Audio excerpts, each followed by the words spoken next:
इज़िकियल का ग्रंथ अध्याय 14 मूर्ति पूजकों के संबंध में भविष्यवाणी।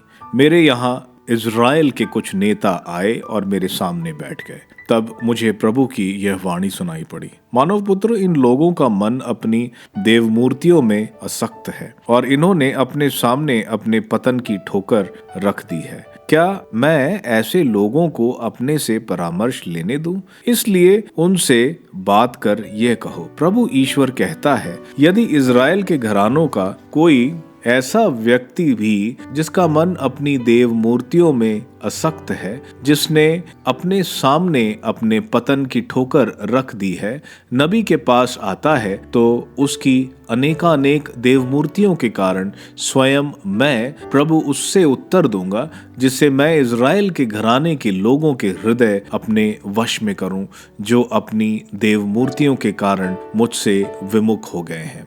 इसलिए इज़राइल के घरानों से यह कहो, प्रभु ईश्वर कहता है, पश्चाताप करो और अपनी देव मूर्तियों का परित्याग करो, अपने सभी विभत्स कर्मों का परित्याग करो।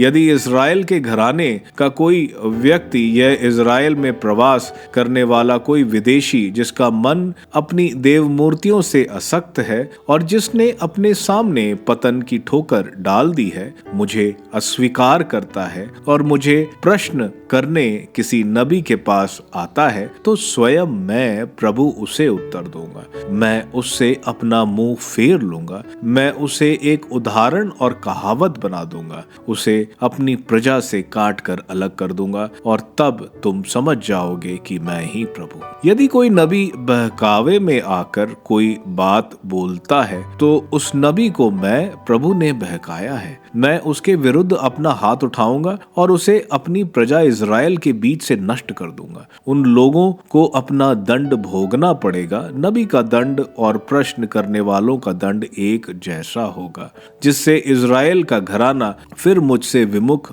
ना हो पाए और ना अपने पापों से अपने को भ्रष्ट करे, बल्कि वह मेरी प्रजा हो और मैं उसका प्रभु हूँ। यह प्रभु की वाणी है। व्यक्ति स्वयं अपने कर्मों का जिम्मेदार। प्रभु की वाणी मुझे यह कहते हुए सुनाई दी, मानव पुत्र, यदि कोई देश मेरे साथ विश्वासघात कर पाप करता और मैं उसके विरुद्ध अपना हाथ उठाता, यदि मैं उसकी रोटी का भंडार नष्ट करता और उसके यहाँ अकाल भेजता, यदि मैं उसके मनुष्यों और पशुओं का विनाश करता, तो चाहे वहाँ नूह, दानियेल और अय्यूब ये तीनों ना हो, तो वे अपनी धार्मिकता के बल पर अपनी जीवन रक्षा कर पाते। यह प्रभु की वाणी है। यदि मैं उनके बच्चों को खाने के लिए उस देश में बनेले पशुओं को आने देता और वह उसे उजाड़ डालते और वह इतना निर्जन हो जाता कि उन पशुओं के कारण कोई भी आदमी उससे होकर ना जा पाता, तो यदि वहां ये तीनों होते, तब भी प्रभु ईश्वर यह कहता, अपने अस्तित्व की शपथ, वे ना तो पुत्रों को बचा पाते ना पुत्रियों को, केवल वे ही बच पाते और वह देश उजाड़ हो जाता।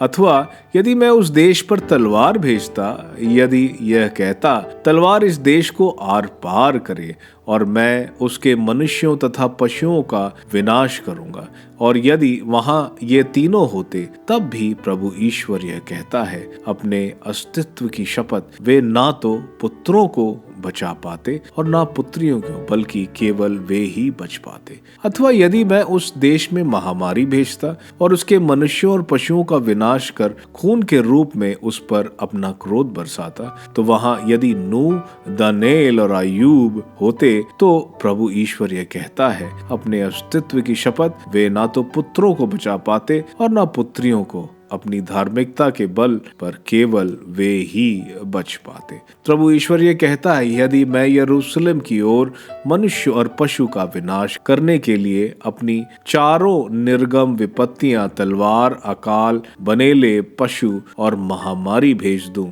और यदि उसमें कुछ लोग जीवित पाए जाएं जो अपने पुत्र पुत्रियों को उससे निकाल लाए हैं वह तुम्हारे पास आए और तुम उनके आचरण और कर्म देखो तो तुमको यरूशलेम पर मेरे द्वारा ढाई हुई विपत्ति से मैंने उस पर जो कुछ ढहा है उससे संतोषी होगा। तुमको उन्हें देखकर संतोष होगा जब तुम उनके आचरण और कर्म देखोगे और तुम यह समझोगे कि मैंने वहां जो कुछ किया है वह अकारण नहीं है। यह प्रभु ईश्वर की वाणी है।